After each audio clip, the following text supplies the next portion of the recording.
me that stick. Give me that stick. Give me. Uh-oh.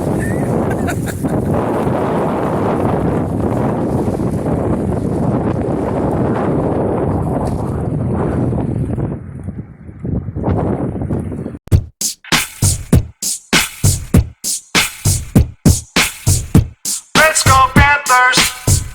Let's go Panthers! Let's go Panthers! Let's go! Go! Puck drop.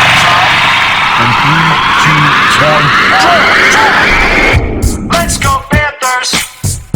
Let's go Panthers! Let's go Panthers! Let's go! Go! All right. Well, I don't really have any interest in us playing the Lightning this early on in the season. Kind of sick of the Lightning like we all are, but here we are. Here we are, and Spencer Knight's in goal. Spencer Knight is in goal, and now the coaches are saying that they're just basically sticking with the plan that they had, at the beginning of the season as far as the goalie workload is concerned.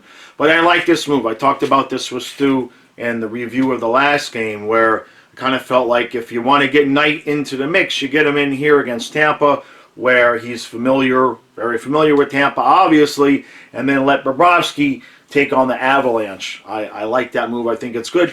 And, if they're talking about that's going to be the split, are we talking about a 2-to-1 split? That would make sense. That would keep Bobrovsky fresh. And that would be what? That would be about 50-30, right? That would be about 50-30 in terms of the split. 50 for Bob, 30 for Knight, which I'm good with that. As long as Bobrovsky didn't play like this, hey, keep it up in the playoffs. I'm going to say that every game, Bobrovsky, because I cannot praise you too much. Y'all know what happens when I praise a player. So don't give me garbage for that. Don't give me any crap for that. Y'all know I got to give him a little bit of criticism, or else you know what happens when I blow, except for Owen Tippett. Except for Owen Tippett. Although I did criticize him a little bit at the beginning of last season. So, all right. Connaughton is in. Nice to see. Kirsten is sent back down. I think he played well, but Connaughton definitely is a nice calming. I like that guy. We need him on this team. I've been saying that. Lomberg is out and Marchment is in. Now, Q said that Marchment would have made the opening night lineup had he not been hurt.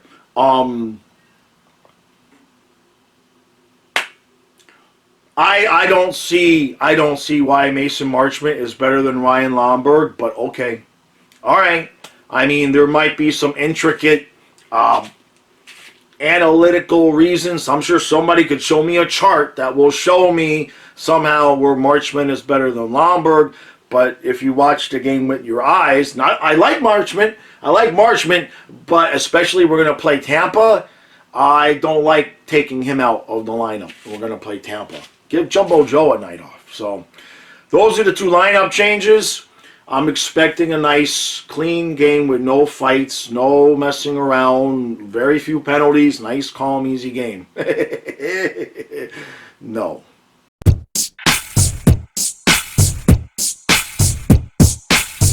A first period of play, just absolutely apoplectic. Spencer Knight, Vasilevsky, everybody's just like on fire tonight. It's beautiful. It's like watching a playoff game already. Anton Lundell, they kill off the 5-on-3 with him in the box, and then he gets the breakaway. And I thought it was going to be his first goal ever, but it wasn't. Came close though. You can't go 5-0 with Vasilevsky. Got to go up top, like Stu says, high and over the shoulder. All right, I forgot to charge up the camera, so I'm running out of battery. So anything else that I left out of the first period, I'll talk about after the second period. But there's no score. We got to stay out of the box. Got to stay out of the box.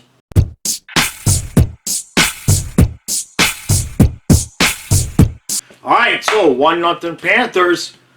First thing I want to say is Spencer Knight, my good friend Ben Cobbs over on Facebook, let me know yesterday. Was it yesterday? Was it today? It was yesterday. He was the first one to let me know that Spencer Knight was in goal. I appreciate him sending me that message. I wanted to give him a shout out. You know, some of you guys send me messages because you know I don't have time during the day to scroll things. So I do actually appreciate it when you guys reach out and give me things as they come out. That keeps me up to date. So I appreciate that. Thank you, Ben. All right, here's the thing with the goalies. I've kind of played around with this idea, but I'm going to do this from now on. I am not giving our goalies, any praise in the intermission segments because it's getting too weird with how I'm bitching about guys and they do well, like Montour, right? I bitched about him last game. He gets the goal. And, you know, Bobrovsky, the last time I praised him for the 5-hole, he gave it 1 goal, it was a 5-hole. So I'm not praising our goalies during the game, all right? After the game, I will get to all of that. Right now, we got to find a way to stay out of the box, which we could use some help from the referees. They're not calling ticky-tacky garbage penalties, especially the last one, the one on Reinhardt there. There was nothing there. It just wasn't a penalty. It just wasn't. What else have we got? We're doing good killing the penalties, so that's good. Huberto's out there blocking shots. Not a fan of Huberto taking a Chari's shot blocking job there, but somebody's got to do it. Duclair was out there a little bit killing penalties, which was interesting. Lundell's going to get a shorty here. I'm telling you. In fact, Lundell's first goal might be a shorthanded goal. I'm going to call that right now. The kid is just Barkov, just a little bit shorter. The power play looks a little bit better. It looked absolutely brutal. Then Montour's goal actually came 1 second after the power play ended. But then the next time around, we put Hornquist out there on the first power play. That looked good. Something's got to change because the design of the power play up until that point had been garbage. It had been crap, and it had been very evident. So, all right, absolutely huge period of play coming up here. I obviously don't expect this game to end 1-0. We're going to need some goals here, people. All right, we want to get out of this game with a clean 2 points. Let's not give them one. Woo! It's going to be one of those heart palpitation periods. I can feel it.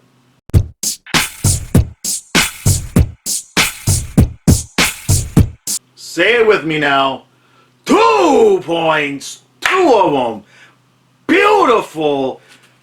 Beautiful, big cojones size. Not the Cuban sandwich size. This was more like the Publix Ultimate Sub with everything, with the banana peppers dripping off because they put a little bit too much olive oil and vinegar on it. Oh, and then we finished it off with a pint of fish food because that was in regulation. 4-1. 4-1, and we didn't even play that well the first period, and plus a little bit more. I mean, it was, you know, they had a lot of zone time. Tampa Bay was having a lot of zone time, but Spencer Knight. Where do we even start with this kid? I mean, Stamkos on a breakaway and Spencer Knight just coming out to meet him. This kid, and we are in good shape goaltending wise, because the more that Knight plays like that, the more pressure it puts on Bobrovsky to play the way he has the last couple of games, and it's a beautiful thing. Anton Lundell, I do believe this kid is ready to be in the NHL. What do you guys think? Are you with me there? It's Barkov. It's Barkov, but he is an inch or two short or whatever he is. Everything this kid does is killing penalties. He was the best guy in the face-off circle tonight. Gets a beautiful goal. He's blocking shots on the PK. This is beautiful. And I know it's early. It's still October. I mean, I haven't even filmed the Halloween special yet. So but still, this is, what else did we get today? So they moved around the third line again. It was now Lundell. Jeez, I'm going to forget. Lundell with Marchment. And who the hell was up there with? They switched it around so many times. They moved Vetrano down. They put Marchment up there. And it was with Lundell. And I'm totally butchering it because I can't remember who was up there. They moved Vetrano down. Who the hell was on the third line? I can't believe this. I'll get back to it. Whoever the hell it was, the third line looked good. I can't remember. My brain is a mush. My day has just been crazy today. Reinhardt. Jeez. God, how did I forget him? He got his first 2 points today. He got his first 2 points today. And it looks like he has some chemistry there with Lundell. So that looks like that's a go.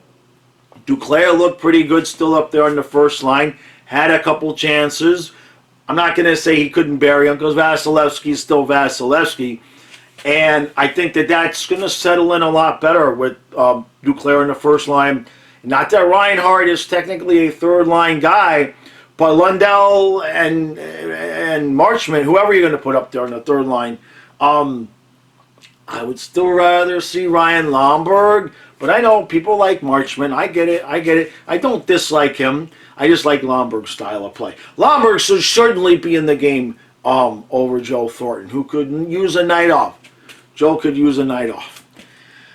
Defensively, there's nothing to talk about because we were just stone cold tonight. We were clearing pucks out of the crease left and right. I will say that Thornton did that once. Obviously, he did clear the puck out, but we were. It was really weird to see because it was like we were positioning our guys defensively, or they were positioning themselves, I should say, like they knew that a rebound was going to come and they were going to have to sweep it out of the crease. It was really a weird dynamic that way. They were just in the right place at the right time all night long. Kanat looks good. I'm not going to worry about the freaking stupid cross-checking penalty that he took. That's just one of the things we're going to have to get used to the refs calling that kind of crap. But he looks good. I like him with Montour. That's what I've been saying is that Montour needs to be with a stay-at-home veteran defenseman. Connaughton is it. That pairing is good. Forsling, Gudis, that pairing is good.